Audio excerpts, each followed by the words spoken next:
चलिए कोई नहीं, वो डिस्टर्बेंस हो गया था। मैं आपको ये बोल रहा था सिंपल सी बात कि वर्क फंक्शन क्या है, वो मिनिमम एक्स्ट्रा एनर्जी है जिसे हम सप्लाई करेंगे किसी मेटल सरफेस को, ताकि उस मेटल सरफेस का फ्री इलेक्ट्रॉन जस्ट सिर्फ उससे रिमूव आउट या इजेक्ट आउट हो जाए। सिर्फ निकालना है और कुछ चीज़ें है ही नहीं, सिर्फ निकालना है। नाचे गाए खेले कूदे उससे हमें कोई मतलब नहीं है, सिर्फ हमें निकालना है उसे। तो eject out from the metallic surface and it is measured in electron volt. हम इलेक्ट्रॉन वोल्ट में मेज़र करेंगे। क्यों? क्योंकि भाई बहुत बड़ी एनर्जी रिक्वायरमेंट होती नहीं है, बहुत छोटी होती, तो ईवी में यूज़ करना बढ़िया रहता है। अब किन किन फैक्टर पे ही फाई नॉट डिपेंड करेगा, या हमारा वर्क फंक्शन किन किन फैक्टर पे डिपेंड करेगा? तो यार सबसे पहले है मेटल का नेचर। अब देखना पड़ेगा वो मेटल ग्रुप 1 एल्कली है, ग्रुप 2 एल्कलाइन है, या मेटलॉइड है, या डी ब्लॉक का है, या एफ ब्लॉक का है। पहले तो ये चीज़। दूसरा हमारा डिपेंड करेगा हम रेडिएशन कैसी यूज़ कर रहे हैं। इलेक्ट्रॉन को निकालने के बहुत तरीके हैं, जिनमें से एक है रेडिएशन। तो रेडिएशन का यूज़ करेंगे, कैसी उसकी फ्रीक्वेंसी, कैसी उसकी वेवलेंथ है, इस पे भी डिपेंड करेगा। तीसरा, इलेक्ट्रॉन को निकालने के लिए कभी कभार हीट भी कर देते हैं मेटल की रॉड को, तो टेम्परेचर पे डिपेंड करेगा। या इलेक्ट्रॉन को निकालने के लिए कभी कभार बैटरी या फील्ड का यूज़ करते हैं, तो उसे हम बोलते हैं कोल्ड कैथोड एमिशन, बट यहाँ मैंने सिंपली लिख दिया इलेक्ट्रिकल एनर्जी यूज़। तीसरा यार सरफेस कैसी है, क्या वो सरफेस रफ है, स्मूथ है, बैलेंस फोर्स कितने हैं, अनबैलेंस फोर्स कितने हैं, तो इन सब पे भी डिपेंड करेगा। अब एक सिंपल सी बात क्या है, अगर एक एटम भी हो तो उसमें सारे इलेक्ट्रॉन की एक एनर्जी नहीं होती। In a single atom different electron में हैव डिफरेंट एनर्जी, क्योंकि वो अलग अलग एनर्जी लेवल्स में होते हैं, तो उनकी अलग अलग एनर्जी हो सकती है। बट वर्क फंक्शन सिर्फ मिनिमम एनर्जी के लिए डिफाइंड है। हमें हर कुछ नहीं देखना, हमें सिर्फ मिनिमम एनर्जी देखनी है। क्लियर है इतनी बातें? वर्क फंक्शन सिर्फ हमें कब देखना है? मिनिमम एनर्जी में देखना है। तो एक नोट ये भी लिख लेना कि in a single atom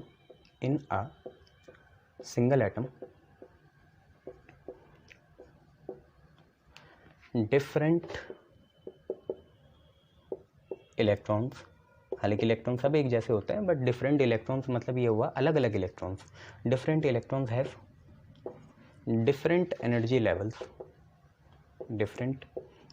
levels. हर इलेक्ट्रॉन का एनर्जी लेवल क्या होता है? डिफरेंट होता है। तो different electrons have different energy levels at same temperature, therefore they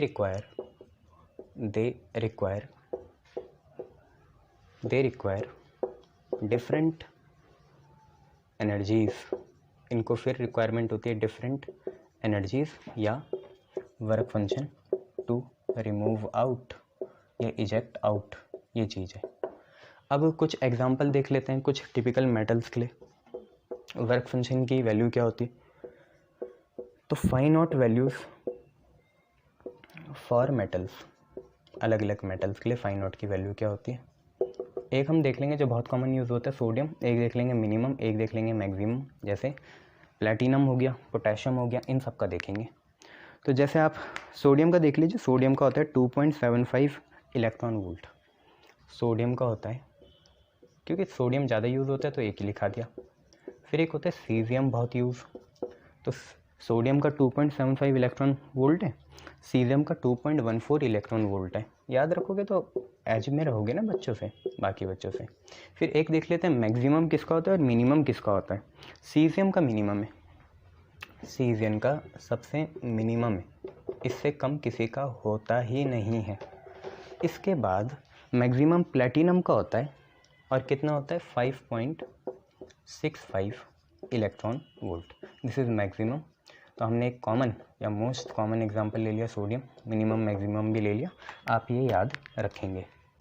work function के बाद देखो एक टर्म हम पे आ गई कि इलेक्ट्रॉन को एमिट करने का कोई फिनोमिना होता है, इसको हम बोलते हैं इलेक्ट्रॉन एमिशन। देखो कितना एप्ट है, अडेप्ट है ना आंसर, कि इलेक्ट्रॉन एमिशन क्या हो गया कि the emission of electron from the metallic surface, ये हमारे इलेक्ट्रॉन एमिशन है। अब इलेक्ट्रॉन एमिशन कितने तरीके से कर सकते हैं, ये मादा है। इलेक्ट्रॉन एमिशन तब हो सकता है जब मेटल की रॉड को हीट कर दो, तब हो सकता है जब हम उसमें कोई सूटेबल रेडिएशन गिरा दें। इलेक्ट्रॉन एमिशन तब हो सकता है कि जब हम क्या कर दें, मेटल में इलेक्ट्रिक फील्ड अप्लाई कर दें चारों तरफ उसके एंड में, या इलेक्ट्रॉन एमिशन तब हो सकता है कि जब हम कोई हाई एनर्जी इलेक्ट्रॉन वाली रेज उसमें गिरा दे। तो ये सारे ही टाइप के इलेक्ट्रॉन एमिशन है जो हमें बारी बारी से देखने हैं। तो हमारी नई हेडिंग आएगी इलेक्ट्रॉन एमिशन। इलेक्ट्रॉन एमिशन नई हेडिंग है हमारी इलेक्ट्रॉन एमिशन। इलेक्ट्रॉन एमिशन क्या है? इलेक्ट्रॉन एमिशन तो सिंपल सी बात है, it is the phenomenon of emission of electron. It is the phenomenon of emission of electron from the, और कौन से इलेक्ट्रॉन की बात करूँगा? फ्री की। तो it is the phenomenon of emission of electron from the metallic surface. Metallic surface से अगर हमें इलेक्ट्रॉन को एमिट करना है तो जो फिनोमिना यूज़ होगा उसको हम क्या बोलेंगे? इलेक्ट्रॉन एमिशन बोलेंगे। ठीक है, तो it is the phenomenon of emission of electron from the metallic surface. बस इतनी सी बात है। टाइप्स देख लेते हैं इसके। किसके? इलेक्ट्रॉन एमिशन के। इलेक्ट्रॉनिक एमिशन या इलेक्ट्रॉन एमिशन के टाइप क्या है? तो सबसे पहला है थर्माइनिक एमिशन। थर्मआयनिक एमिशन। थर्मआयनिक एमिशन क्या होता है जी? थर्माइनिक एमिशन सिंपल सी बात है। देखो, थर्म मतलब हो गया टेम्परेचर, तो भाई कुछ हीट से रिलेटेड होगा। तो it is the electron emission या it is the emission of electron from the metal surface when metal is heated suitably. ना ज़्यादा ना कम, फूकना नहीं है, उसे गलाना नहीं है, और ऐसा भी ना हो कि कुछ निकले ही ना, तो सुटेबल करना है। ठीक है, तो it is the emission of electron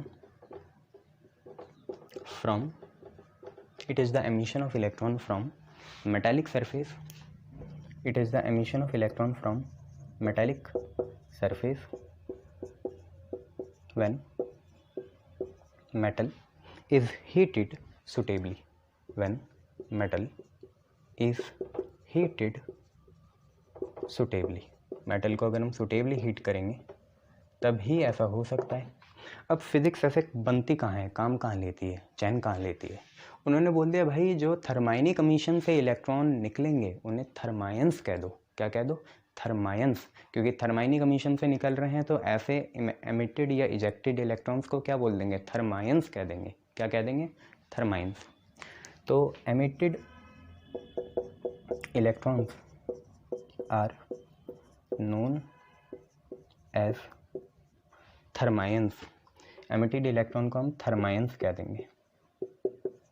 ये बात है।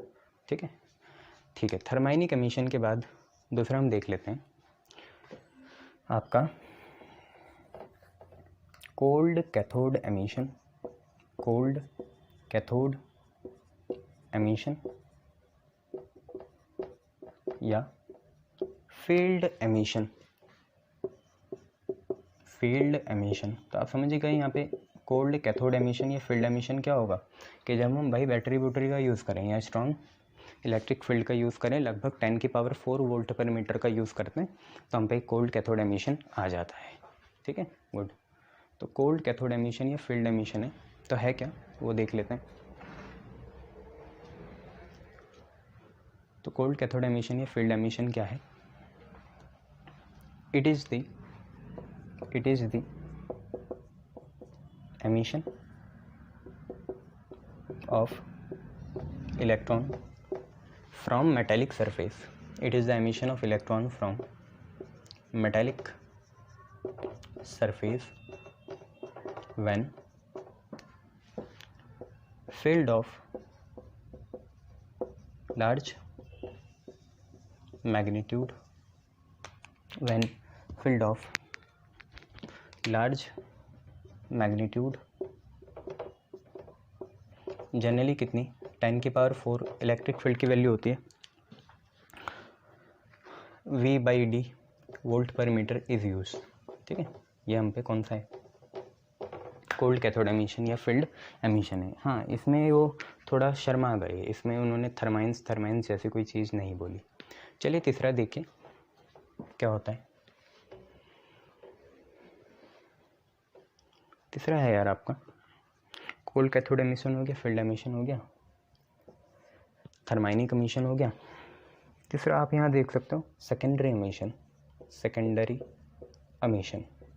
सेकेंडरी एमिशन भी एक चीज़ होती है। सेकेंडरी एमिशन क्या चीज़ है? मान लो कि यहाँ मेटल की सरफेस है और यहाँ पे कोई फ्री इलेक्ट्रॉन है जो बाहर निकलना चाहता है। अब हमने क्या करा, यहाँ पे कैथोड रेज गिरा दी। क्या गिरा दी? Cathode rays. अब कैथोड रेज आपको पता है क्या होती है, खुद ब खुद क्या होती हैं? फास्ट मूविंग इलेक्ट्रॉन्स होती हैं, फास्ट मूविंग इलेक्ट्रॉन्स। और इन्हीं फास्ट मूविंग इलेक्ट्रॉन्स में से कोई एक इलेक्ट्रॉन अपनी एनर्जी इसे ट्रांसफ़र कर देगा। जिस इलेक्ट्रॉन पे बिल्कुल भी एनर्जी नहीं है, फ्री इलेक्ट्रॉन पे, और वो इलेक्ट्रॉन बाहर निकल जाएगा और जिस इलेक्ट्रॉन ने अपने एनर्जी दी वो उसकी जगह बैठ जाएगा। इसे बोलते हैं हम सेकेंडरी एमिशन। क्यों? क्योंकि भाई देखो, जिस इलेक्ट्रॉन को बाहर निकलना है वो प्राइमरी हो गया, और जिस इलेक्ट्रॉन ने इसे बाहर निकाला मतलब फास्ट मूविंग इलेक्ट्रॉन, वो क्या हो गया? सेकेंडरी हो गया। तो सेकेंडरी एमिशन मतलब क्या है? जब इलेक्ट्रॉन ही इलेक्ट्रॉन की बाहर निकलने में मदद करे, इलेक्ट्रॉन ही इलेक्ट्रॉन को बाहर निकालने में मदद करे। जो इलेक्ट्रॉन पहले से अंदर है उसे बोलते हैं प्राइमरी इलेक्ट्रॉन, जिसको बाहर निकलना है उसे प्राइमरी इलेक्ट्रॉन बोलते हैं, और जिस पे बहुत हाई एनर्जी है जो इसे बाहर निकलवाना चाहता है उसे हम सेकेंडरी इलेक्ट्रॉन कहेंगे। तो सेकेंडरी एमिशन क्या है कि व्हेन हाई एनर्जेटिक या हाईली एनर्जेटिक, और कतराता नहीं हूँ मैं फिजिक्स में, तो जो बात है सो है, मैं तो कैथोड रे यूज़ करता हूँ। तो when highly energetic cathode ray having secondary electrons strike या incident on metallic surface, incident हो किस में? metallic surface में, and it removes the free electron या to remove या to eject free primary electrons. बस सिंपल सी बात है। तो सेकेंडरी एमिशन ये है कि जब कोई high energy cathode rays, high energetic cathode rays में क्या होता है? सेकेंडरी इलेक्ट्रॉन होता है, उनमें बहुत एनर्जी है, वो मेटल सरफेस में गिरेगा तो वो प्राइमरी फ्री इलेक्ट्रॉन्स को क्या कर देगा? रिमूव कर देगा। फ्री मतलब ये नहीं है कि वो बाहर निकल जाएगा, तभी तो उसे वर्क फंक्शन की ज़रूरत पड़ी, तभी तो इलेक्ट्रॉनिक एमिशन हुआ कि उसकी इतनी ताकत नहीं थी। बट सबसे मेन चौथा होता है, चौथा है फोटो इलेक्ट्रिक एमिशन। बहुत अच्छे से समझना, इसे डिटेल में भी पढ़ेंगे, बट अभी छोटी सी बात, फोटो इलेक्ट्रिक एमिशन हम पढ़ना चाहते हैं। फोटो इलेक्ट्रिक एमिशन क्या होता है? फोटो इलेक्ट्रिक एमिशन जरा देख लेते हैं। देखो सिंपल सी बात है कि मान लो यहाँ पे हम पे फोटो सेंसिटिव मेटल है। कैसा मेटल है? फोटो सेंसिटिव मेटल, जैसे सीजियम हो गया, अभी आपने देखा, और भी बहुत से सोडियम है, ये सारे मैं सीजियम ले रहा हूँ, फ्रेंशियम भी ले सकते हैं। यहाँ पे है photo sensitive metal, photo sensitive metal. अब हुआ क्या, यहाँ पे एक इलेक्ट्रॉन है और अब हम किसी लाइट रेडिएशन का यूज़ करेंगे, जैसे यूवी रेडिएशन हो गई, ऐसे वो एनर्जी देगा इसे। बट आपको पता है हर यूवी रेडिएशन में क्या होते हैं? फोटॉन्स होते हैं, और फोटॉन्स की एनर्जी क्या होती है? h new. तो फोटॉन्स इलेक्ट्रॉन को अपनी एनर्जी ट्रांसफ़र कर देगा। फोटॉन अब इलेक्ट्रॉन की जगह बैठ जाएगा और इलेक्ट्रॉन बाहर निकल जाएगा। इसे हम बोलते हैं फोटो इलेक्ट्रिक एमिशन। बट ये तभी पॉसिबल है जब हम रेडिएशन ऐसी लें कि जो इतनी सफिशेंट हो कि इस इलेक्ट्रॉन को बाहर निकल पाए, उसकी फ्रीक्वेंसी इतनी तो होनी चाहिए, इतने बार वो टकराना चाहिए, जो फोटॉन्स है कम से कम पर सेकंड इतने बार टकराने चाहिए, मतलब उसकी फ्रीक्वेंसी इतनी होनी चाहिए कि भाई इस इलेक्ट्रॉन को वो बाहर निकाल सके। तो हमें सूटेबल फ्रीक्वेंसी का लेना है। जैसे आगे जाके आप थ्रेशोल्ड फ्रीक्वेंसी बोलोगे तो कम से कम मिनिमम सप्लाइड फ्रीक्वेंसी होनी चाहिए। क्लियर है। अब ऐसे एक एग्जांपल मैं आपको समझा सकता हूँ। आपने पुराने सिक्के देखे होंगे 1 रुपये के सिल्वर वाले, जब उसे धूप में ले जाते थे तो वो चमक जाता था, एकदम से वो ग्लेज मारता था आंखों में। तो वहाँ पे भी फोटो इलेक्ट्रिक एमिशन होता है, उसमें भी थोड़ा बहुत हम सीजियम यूज़ करते थे। ठीक है, तो होता क्या है, सिक्का है ना जो, उस पर लाइट से फोटॉन्स गिरे, इलेक्ट्रॉन बाहर निकल गए और इलेक्ट्रॉन की जगह कौन बैठा, फोटॉन। सिक्के के अंदर कौन बैठा, फोटॉन। फोटॉन तो लाइट है इसलिए चमकता है वो। फोटॉन क्या है, लाइट है इसलिए वो चमकता है, ये चीज़ है। तो फोटो इलेक्ट्रिक एमिशन क्या है, it is the phenomena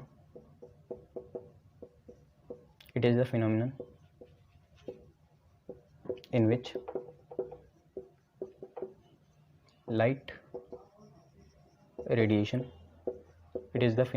which light radiation of suitable frequency falls on metal plate to remove free electrons. जो फ्री इलेक्ट्रॉन्स अंदर कैद है उन्हें रिमूव करने के लिए हम क्या करते हैं, इस पे लाइट रेडिएशन गिराते हैं सूटेबल फ्रीक्वेंसी की। ठीक है, तो यही हमारी फोटो इलेक्ट्रिक एमिशन होती है। And the emitted electrons are known as photo electrons. जो हमारे एमिटेड इलेक्ट्रॉन्स होते हैं उन्हें हम क्या बोलते हैं, फोटो इलेक्ट्रॉन्स बोलते हैं, क्योंकि फोटो इलेक्ट्रिक एमिशन से हुआ तो इसलिए उन्हें क्या बोलते हैं, फोटो इलेक्ट्रॉन्स बोलते हैं। याद रखना, फोटॉन्स और इलेक्ट्रॉन से मिलके बना है ये फोटो इलेक्ट्रॉन्स। आपको पता है अंदर ही अंदर क्या हुआ, लाइट रेडिएशन जिसकी सूटेबल फ्रीक्वेंसी है उसमें फोटॉन थे। फोटॉन में एनर्जी E = H नहीं होती है, ये एनर्जी इलेक्ट्रॉन को लिबरेट करने में यूज़ हो जाएगी। ठीक है, तो ये आप याद रखना, photo electric emission. Clear, good. चलिए शाबाश। चलिए इसके बाद हमें क्या चीज़ समझनी है, वो चीज़ है यार कि फोटो इलेक्ट्रिक इफेक्ट के तर्ज पे फ्रीक्वेंसी और इंटेंसिटी में क्या डिफरेंस होता है, ये हमें समझना है। ठीक है, तो ज़रा फ्रीक्वेंसी और इंटेंसिटी में थोड़ा डिफरेंस समझ लिया जाए, फिर आगे बढ़ेंगे। तो देखिए,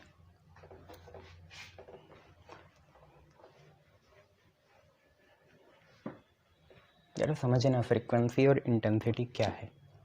मान लो यहाँ पे एक सोर्स है, पहले मैं आपको एक समझा देता हूँ एक एक्सपेरिमेंट से। मान लो आपने वो वाला खेला ही है जो यहाँ पे यूँ मारते हैं, डॉट्स मारते हैं ना, वो कौन सा गेम होता है वो, यहाँ पे रहता है आप पे, समझ गए आप, यहाँ पे आप पे वो रहते हैं डार्ट्स होते हैं और आप इस पे मारते हो वैसे।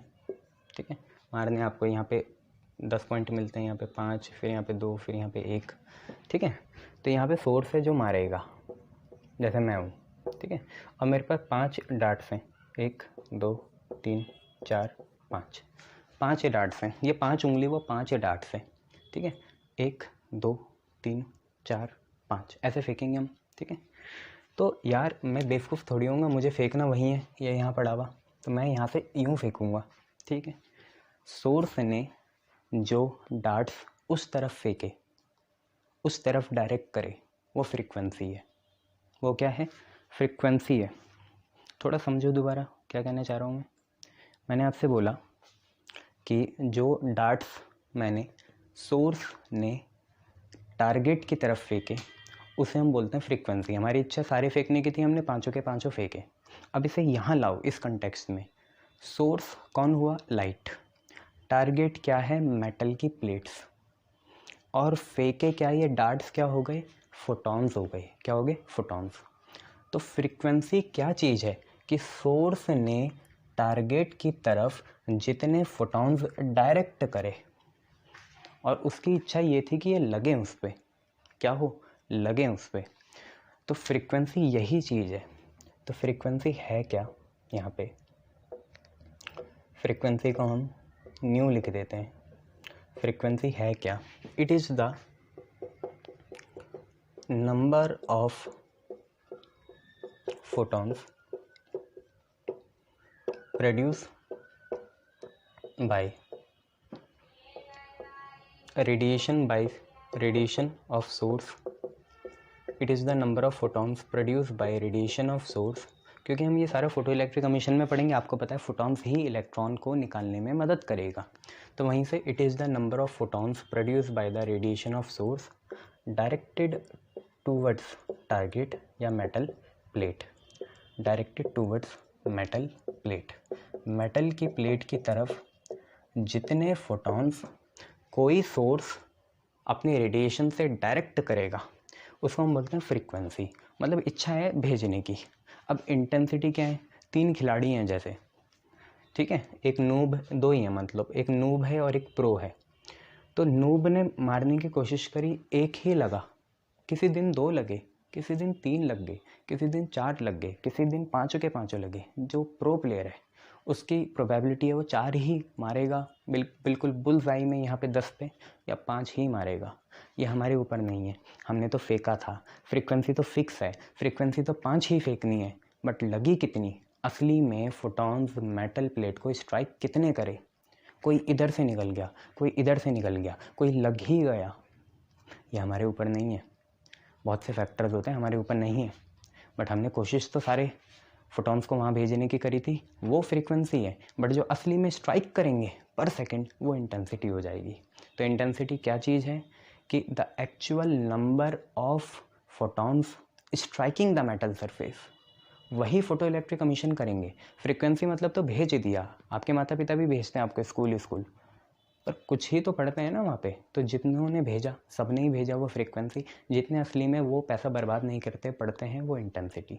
तो इंटेंसिटी क्या है, the number of photons actually striking the metal plate, ठीक है, वो इंटेंसिटी है। फ्रीक्वेंसी हमेशा greater than equal to intensity होगी, फ्रीक्वेंसी ज़्यादा ही होगी या बराबर हो सकती है अगर प्रो प्लेयर है। तो इंटेंसिटी क्या है, इंटेंसिटी को हम कैपिटल आई से डिनोट कर लेते हैं, फिर हम इलेक्ट्रिक करंट को छोटे आई पी से डिनोट करेंगे। तो it is the number of photons,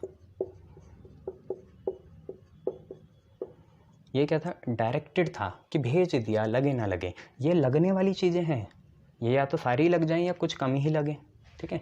तो it is the number of photons actually बहुत इंपॉर्टेंट है।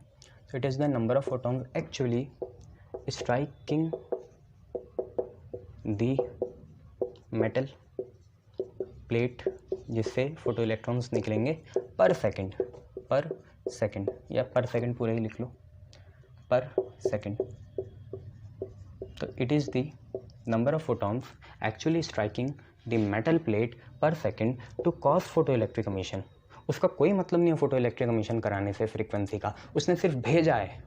जो असली में परिणाम देंगे, फल देंगे, रिजल्ट देंगे, वो इंटेंसिटी है, वो इंटेंसिटी वाली फोटॉन्स हैं जो असली में टकराएंगे और इलेक्ट्रॉन को एमिट करके फोटो इलेक्ट्रिक एमिशन को आमिल करेंगे, ये चीज़ है। तो it is the number of photons actually striking the metal plate per second to cause photo electric emission, to cause photo electric emission, to cause photo electric emission, ये चीज़ है। अगर आपको फ्रीक्वेंसी और इंटेंसिटी में समझ में आ गया तो इससे बढ़िया बात क्या हो सकती है हम लोगों के लिए, ठीक है, गुड। चलिए एक अब सिंपल सी बात ये है कि हम लोगों को क्या करना है, जब हमने इतनी सारी चीज़ें अब हवाबाजी कर ही ली है तो कुछ काम की बातें कर ली जाए, और अब हम फोटो इलेक्ट्रिक एक्सपेरिमेंट असली में जो होता है वो देखेंगे कैसे होता है, ठीक है। तो यहाँ देखो, इसमें मैं सारे ही एक्सपेरिमेंट इफेक्ट दिखा दूंगा। जैसे हर्ट्ज़ ने सिर्फ इतना करा था कि उसने स्पार्क ट्यूब ली थी, ठीक है, उसमें डिस्चार्ज कराया था और उसे पता चला था कि भाई इलेक्ट्रॉन एमिट होते हैं या इलेक्ट्रोमैग्नेटिक वेव प्रोड्यूस होती है। फिर लेनार्ड्स और हॉलवेच आए, उन्होंने भी कुछ ऐसे ही देखा, ठीक है। उन्होंने ये देखा कि कुछ मेटल्स तो यूवी रेडिएशन में ही फोटो इलेक्ट्रिक एमिशन करते हैं, बट जैसे सीजियम सोडियम जैसे मेटल हैं, जैसे एल्युमिनियम जो है सिर्फ कहाँ करेगा, यूवी रेडिएशन में करेगा, बट जैसे सोडियम है, जिंक हैं, ये सारे हैं तो ये नॉर्मल उसमें भी नॉर्मल विजिबल रेडिएशन में भी एमिशन करते हैं। उसका इतना था कंक्लूजन। फिर आए आइंस्टीन और हर्ट्ज़, तो हम इन सबका ही पूरी स्टडी ना कुछ बता के अनऑफिशियली सबका इंक्लूड करके एक ही स्टडी पढ़ेंगे जिसको बोलते हैं फोटो इलेक्ट्रिक एक्सपेरिमेंट। सबको इसी में इंक्लूड कर देंगे, फोटो इलेक्ट्रिक एक्सपेरिमेंट, यहाँ पे हेडिंग है। अब देखो यहाँ पे है कैसा, मैं आपको 2-3 चीज़ें बताता हूँ। इसका डायग्राम तो कुछ ऐसा है, डायग्राम हम यहाँ बना लेते हैं।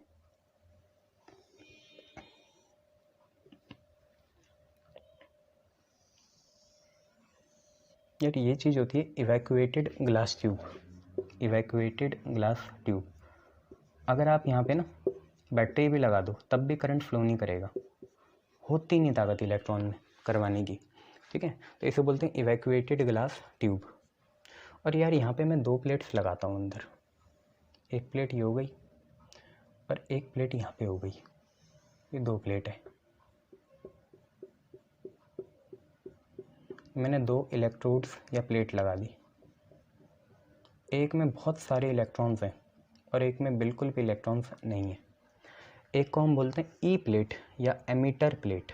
एमिटर प्लेट, एमिट, देखो एमिट बोल रहा है ये, मतलब ये इलेक्ट्रॉन को देगा, ये इलेक्ट्रॉन को क्या करेगा, देगा, ठीक है। और उसका नाम देखो आप खुद समझो, जो देगा उसे लेना भी है, दूसरा लेगा, तो इसे बोलते हैं सी प्लेट या कलेक्टर प्लेट। ये जो एमिटर ने इलेक्ट्रॉन दिए उन्हें लेगा, ठीक है भैया, वो एमिटर प्लेट है और ये क्या है, कलेक्टर प्लेट है। आपको पता है फिर इलेक्ट्रॉन का मोशन ऐसे होगा। बट यहाँ पे हम क्या करेंगे, यहाँ पे एक ओपन एनक्लोजर करके रखेंगे और किसी सोर्स से, किसी भी सोर्स से जो इलेक्ट्रोमैग्नेटिक रेडिएशन होगी जिनमें फोटॉन्स होंगे वो यहाँ गिरेगी, यहाँ से आएंगे फोटॉन्स, फोटॉन्स, हर एक की एनर्जी होती है E=H², ठीक है, एनर्जी इतनी होती है। अब एक सिंपल सी बात है, हमें यहाँ पे बैटरी भी लगानी पड़ेगी और कम्यूटेटर भी लगाना पड़ेगा ताकि उससे पता चले, हमें पोटेंशियल भी बदलना है ना, इसलिए। तो हमने क्या करा यहाँ से, ठीक है, थोड़ा बाहर निकाल के करेंगे, यहाँ से बाहर निकाला ऐसे, और यहाँ से भी बाहर निकाला, इनको ज्वाइन करा ऐसे, बाहर निकाला। यहीं पे हम पैरेलल में वोल्टमीटर भी लगाएंगे और यहाँ पे मैं लगा रहा हूँ अपना कम्यूटेटर, ठीक है। कम्यूटेटर का चाहे ये बना लो चाहे सिंबल बना लो, बात एक ही है। कम्यूटेटर का काम क्या है, कम्यूटेटर का काम है पोलैरिटी बदलना, ठीक है, ये बैटरी की पोलैरिटी बदल देगा।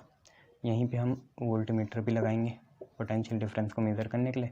और मेन चीज़ यहाँ पे बैटरी है, प्लस माइनस, इसके कनेक्शन कम्यूटेटर से जुड़े रहते हैं, इसकी पोलैरिटी ये चेंज कर लेगा, ये प्लस माइनस है, ठीक है।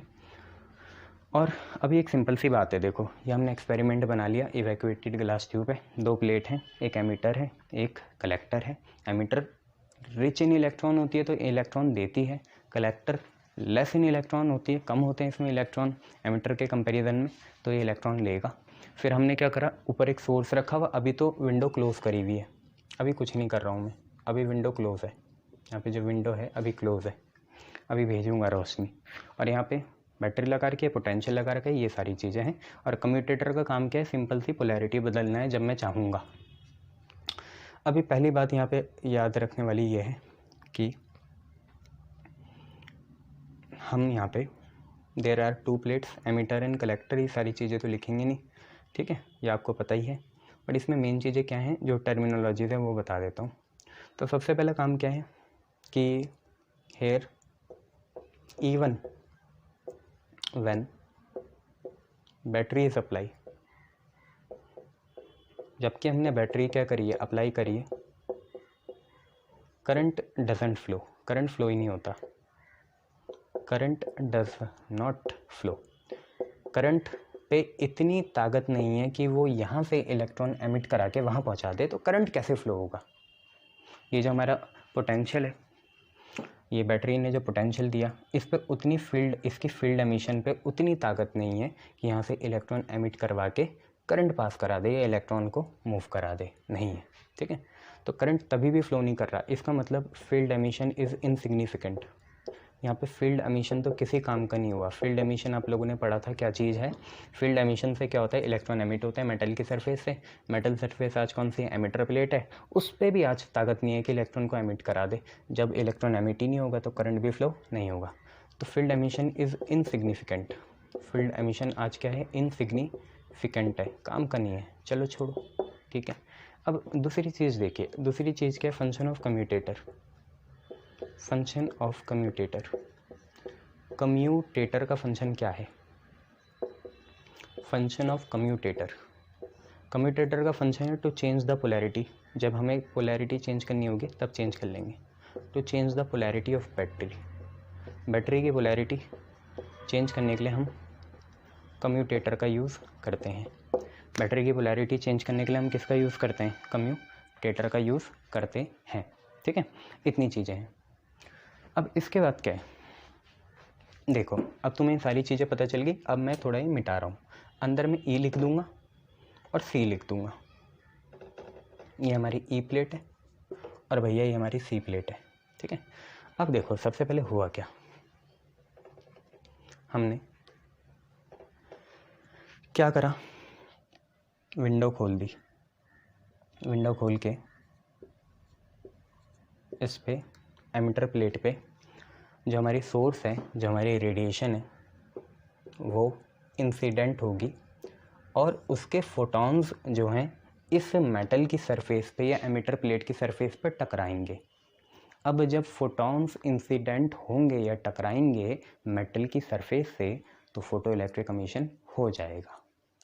फोटो इलेक्ट्रिक एमिशन हो गया तो पहले तो हमें ये चीज़ पता चली। तो अब लिखने वाले हैं पहला पॉइंट कि when radiation from source, when radiation from source incident on E plate emitter plate. ठीक है, और ध्यान रखिएगा ये पॉजिटिव है तो ये भी पॉजिटिव हुआ और वो क्या हुआ, नेगेटिव हुआ। ऐसे लिखोगे गलत, ये होगा नेगेटिव और वो होगा पॉजिटिव, तो इसे चेंज करना, ये नेगेटिव और वो positive, negative positive negative positive. अभी ऐसा है तो यहाँ पे नेगेटिव और वहाँ पे पॉजिटिव। गुड। अब when radiation from source incident on electric plate, है ना, और सुटेबल फ्रीक्वेंसी होगी, सुटेबल फ्रीक्वेंसी की होगी, then photo electric emission take place. तब फोटो इलेक्ट्रिक एमिशन होने लग जाएगा। Then photo electric emission takes place, तब फोटो इलेक्ट्रिक एमिशन होना शुरू कर देगा। ठीक है, जब हम क्या करेंगे, रेडिएशन जिस पे सुटेबल फ्रीक्वेंसी है उसे हम इंसिडेंट कराएंगे ई प्लेट पे तो फोटो इलेक्ट्रिक एमिशन होना शुरू हो जाएगा एंड इलेक्ट्रॉन जस्ट बहुत इंपॉर्टेंट है, जस्ट इजेक्ट आउट। अब इलेक्ट्रॉन इजेक्ट आउट होना शुरू हो जाएंगे, मतलब भाई यहाँ से जैसे फोटो इलेक्ट्रिक एमिशन हुआ इलेक्ट्रॉन बाहर निकलना शुरू हो गए। ये इलेक्ट्रॉन बाहर निकल गए, ये इलेक्ट्रॉन बाहर निकल गए, जमा हो रहे हैं, ऐसे हो रहे हैं। ठीक है, अभी भी इलेक्ट्रॉन वहाँ तक नहीं पहुँचे। जब तक वहाँ तक नहीं पहुँचेंगे तो फोटो इलेक्ट्रिक करंट बनेगा ही नहीं, कोई करंट ही नहीं बनेगा, मोशन होना चाहिए। अभी तो ये सिर्फ बाहर निकले। मैंने बोला ना वर्क फंक्शन क्या चीज़ है जो फोटो इलेक्ट्रिक एमिशन की वजह से पूरी हो जाती है। और वर्क फंक्शन में क्या होता है, इलेक्ट्रॉन सिर्फ बाहर निकलते हैं, ना नाचते हैं, ना गाते हैं, ना खेलते हैं, ना कूदते हैं। नाचे गाएं खेले कूदे उससे हमें कोई मतलब ही नहीं होता, तो सिर्फ just eject out. Electron doesn't have sufficient kinetic energy Ke to move towards कौन सी प्लेट, कलेक्टर प्लेट। इतनी एनर्जी है ही नहीं अभी इलेक्ट्रॉन पे, तो अब क्या करें, वहाँ तक कैसे पहुँचाएं, ये तो दिक्कत हो गई। बस इसने तो इजेक्ट आउट कर दिया। तो अब बच्चे बैटरी काम आएगी, ये वेरिएबल बैटरी है। This battery is at negative potential with respect to E plate and positive potential with respect to C plate. मैं कहना क्या चाह रहा हूँ, जैसे ही हम इसका पोटेंशियल बढ़ाएंगे, यहाँ पे और ज़्यादा नेगेटिव कर देंगे, वहाँ पे और ज़्यादा पॉजिटिव कर देंगे, तो कुछ चीज़ होने वाली है। जैसे आप यहाँ पे नेगेटिव पोटेंशियल बढ़ाओगे तो यहाँ पे नेगेटिव बढ़ रहा है, ये भी क्या है, इलेक्ट्रॉन। नेगेटिव नेगेटिव आपस में रिपेल होंगे, जितना बढ़ाते रहोगे इसको उतना ये दूर जाते रहेंगे। और साथ में भेज तो दिया, अब वो ऐसे ऐसे ऐसे ऐसे तीतर बीतर हो जाएंगे। तो उन्हें अगर पर्टिकुलर डायरेक्शन में अट्रैक्ट करना है तो इस कलेक्टर प्लेट का भी पॉजिटिव पोटेंशियल क्या करना पड़ेगा, बढ़ाना पड़ेगा। जैसे ही हम बढ़ाएंगे, ये तो रिपेल कर ही रहा है, वो अपनी तरफ खींच देगा पॉजिटिव की वजह से। ये भी बहुत पॉजिटिव बढ़ गया, वो भी नेगेटिव बढ़ गया। नेगेटिव ने इसको इधर रिपेल करा, पॉजिटिव ने इसको इधर खींच लिया। नेगेटिव ने और तेज़ी से रिपेल करा, पॉजिटिव ने और तेज़ी से इसे अपनी तरफ खींच लिया। ये इंपॉर्टेंट है। बैटरी लगाने का मकसद ये है कि सिर्फ फोटो इलेक्ट्रिक एमिशन से फोटो इलेक्ट्रॉन्स बाहर निकलेंगे उसके बाद वो वहाँ तक नहीं पहुँच पाएंगे। वहाँ तक पहुँचने के लिए हमें क्या करना पड़ेगा, पोटेंशियल बढ़वाने पड़ेंगे। एमिटर प्लेट का नेगेटिव जितना बढ़ा दोगे उतना वो रिपेल होगा, बट रिपेल होने के बाद वो रैंडम डायरेक्शन में भागेंगे इलेक्ट्रॉन, तो उन्हें एक पर्टिकुलर डायरेक्शन में खींचने के लिए कलेक्टर प्लेट का पॉजिटिव पोटेंशियल भी बढ़ाना पड़ेगा ताकि वो अट्रैक्ट हो जाए। ये चीज़ है। तो अब क्या इतना हो गया। अब हमारी दूसरी ऑब्जर्वेशन देखो। दूसरी ऑब्जर्वेशन क्या है, दूसरी ये ऑब्जर्वेशन थी कि पोटेंशियल या E plate is at negative potential and C plate is at positive potential. ठीक है, ई प्लेट नेगेटिव पोटेंशियल में है और सी प्लेट का है पॉजिटिव पोटेंशियल में है। Now upon increasing both potential, upon increasing both potential, जब हम दोनों पोटेंशियल बढ़ा देते हैं, so negative of E plate का जो नेगेटिव है, नेगेटिव ऑफ ई प्लेट, ठीक है, ई प्लेट का जो नेगेटिव है will repel ejected photo electrons, ठीक है। जो नेगेटिव पोटेंशियल होगा ई प्लेट का, जैसे जैसे हम बढ़ाते रहेंगे इन दोनों को, ये और नेगेटिव हो जाएगा तो और रिपल्शन होगा। तो negative of E plate will repel ejected electron and positive of C plate, will direct and attract these photoelectron। इन फोटो इलेक्ट्रॉन्स को ई प्लेट के नेगेटिव पोटेंशियल ने तो रिपेल करा और सी प्लेट का पॉजिटिव पोटेंशियल इन्हें क्या कर देगा, अट्रैक्ट कर देगा। ठीक है भैया, क्या कर देगा, अट्रैक्ट कर देगा। क्लियर इतना, गुड। अब देखो एक खास बात क्या है कि ये घटना होती रह रही है। Now there is definite direction of motion of photo electron. तो अब देर इज डेफिनाइट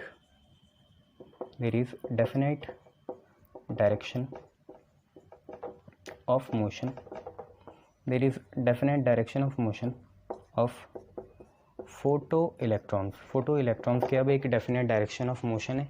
कहाँ से, from E plate to P. ठीक है, ई प्लेट से पी प्लेट की तरफ क्या है, अब जो हमारे फोटो इलेक्ट्रॉन्स हैं उनकी एक डेफिनेट डायरेक्शन है, यहाँ से रिपेल, वहाँ को अट्रैक्ट। सो अब क्योंकि इलेक्ट्रॉन एक पर्टिकुलर डायरेक्शन में क्या कर रहे हैं, मूव कर रहे हैं। जब भी कोई इलेक्ट्रॉन पर्टिकुलर डायरेक्शन में मूव करता है तो उसे हम क्या बोलते हैं भैया, करंट बोलते हैं। तो now due to motion of photo electrons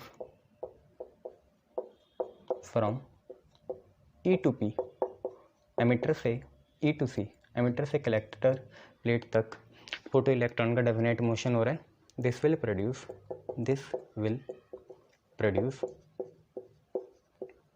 photo electric current,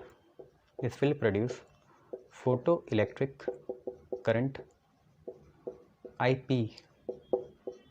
ये प्रोड्यूस कर देगा फोटो इलेक्ट्रिक करंट IP, और IP को मैं छोटा बनाऊंगा क्योंकि वहाँ बड़ा था। ठीक है, इंटेंसिटी को हमने बड़ा मान लिया, तो एक फोटो इलेक्ट्रिक करंट बन गया जिसकी डायरेक्शन क्या हो गया, अभी इसको हटाएंगे। अब इलेक्ट्रॉन का मोशन किस तरफ है, इस तरफ है, ऐसे ऐसे ऐसे, तो यही हमारी डायरेक्शन हो जाएगी किसकी, फोटो इलेक्ट्रिक करंट की। बहुत बढ़िया। अब हम पे तीसरी ऑब्जर्वेशन आई, वो क्या आई, देखो हम क्या कर दें, अपॉन इंक्रीजिंग इंटेंसिटी, तीसरी चीज़ है variation of photo electric current versus intensity और फोटो इलेक्ट्रिक करंट का हम वेरिएशन देखना चाहते हैं क्या होता है। हम मान के चलेंगे, देखो सिंपल सी बात है कि एक फोटॉन एक इलेक्ट्रॉन को ही निकाल पाएगा। एक फोटॉन पे सिर्फ इतनी एनर्जी है कि वो एक फोटो इलेक्ट्रॉन्स को ही एमिट कर पाए। तो पहले हम ये नोट मान के चलेंगे कि वन फोटॉन, एक फोटॉन पे सिर्फ इतनी एनर्जी है कि वो एक फोटो इलेक्ट्रॉन को निकाल पाए। ठीक है, एक फोटॉन एक फोटो इलेक्ट्रॉन के बराबर है। एक फोटॉन सिर्फ एक फोटो इलेक्ट्रॉन को निकाल पाएगा। चलो इतनी बात मान ली। अब देखो हमने क्या देखा, हमने इंटेंसिटी बढ़ा दी। अब देखो दो केस मानते हैं। मान लो 1 सेकंड में पहले इंटेंसिटी जो थी वो 5 थी और फिर हमने उसे बढ़ा के 1 सेकंड में, ये रफ़ में लिखना है ना अभी ये चीज़, ये मैं रफ़ में बता रहा हूँ, इंटेंसिटी 10 हो गई। ठीक है, मतलब क्या हुआ, पहले केस में तो क्या है, 1 सेकंड में सोर्स ने 5 ही फोटॉन गिराए क्या टकराए, इंटेंसिटी होता है टकराए, जो असली में स्ट्राइक करेंगे। फ्रीक्वेंसी की बात नहीं कर रहे, किसकी बात कर रहे हैं, इंटेंसिटी की। ठीक है, तो होगा क्या यार, पहले केस में क्योंकि इंटेंसिटी 5 है तो 1 सेकंड में 5 ही फोटॉन्स गिरेंगे और ये 5 फोटॉन्स 5 फोटो इलेक्ट्रॉन को निकालेंगे। मान लो एक फोटो इलेक्ट्रॉन से 1 यूनिट करंट बढ़ता है तो 5 फोटो इलेक्ट्रॉन से 1 सेकंड में 5 यूनिट एम्पियर करंट बना। ठीक है, बहुत बढ़िया। अब दूसरे केस में क्या हुआ, हमने इंटेंसिटी 5 और बढ़ा दी, तो अब इंटेंसिटी 10 है, मतलब अब 1 सेकंड में 10 फोटॉन है। कितने फोटॉन टकरा रहे हैं, 10 फोटॉन, और एक फोटॉन एक फोटो इलेक्ट्रॉन को निकालता है, तो अब 1 सेकंड में 10 फोटो इलेक्ट्रॉन निकलेंगे, और एक फोटो इलेक्ट्रॉन 1 यूनिट करंट को बढ़ाता है, तो 10 फोटो इलेक्ट्रॉन 1 सेकंड में 10 एम्पियर करंट बढ़ा देंगे। हमें ये पता चल रहा है कि जैसे ही इंटेंसिटी 1 यूनिट भी बढ़ रही है पर सेकंड, जैसे ही 1 सेकंड में इंटेंसिटी 1 यूनिट भी बढ़ गई, जो भी उसकी यूनिट होगी वो 1 यूनिट बढ़ जाए, तो एक फोटो इलेक्ट्रॉन अदद या एक्स्ट्रा निकल रहा है पर सेकंड। पहले 10 निकल रहा था तो 11 निकलेगा, तो 12 निकलेगा, ऐसे निकलेगा, और उससे 1 यूनिट करंट भी बढ़ चुका है। इसका मतलब जितने फोटॉन्स पर सेकंड टकराएंगे उतने ही फोटो इलेक्ट्रॉन्स भी पर सेकंड एमिट होंगे। जितने 1 सेकंड में फोटॉन्स टकराए उतने ही 1 सेकंड में फोटो इलेक्ट्रॉन भी एमिट हुए और उतने ही यूनिट करंट भी बढ़ जाएगा। बात यह है कंक्लूजन कि there is a direct relation between them. जितने फोटॉन्स गिरे उतने ही इलेक्ट्रॉन निकले, उतने ही यूनिट करंट बढ़ चुका है, ये चीज़ है। तो सिंपल सी तो रफ की बात हो गई। अब हमने ये देखा, वेरिएशन ये था, ये सारी चीज़ें, तो हमें यहाँ कंक्लूजन लिखना है कि intensity of incident radiation, intensity of incident radiation is directly proportional to number of photoelectrons emitted। जितने फोटो इलेक्ट्रॉन्स एमिटेड होंगे, यही तो चीज़ है भैया।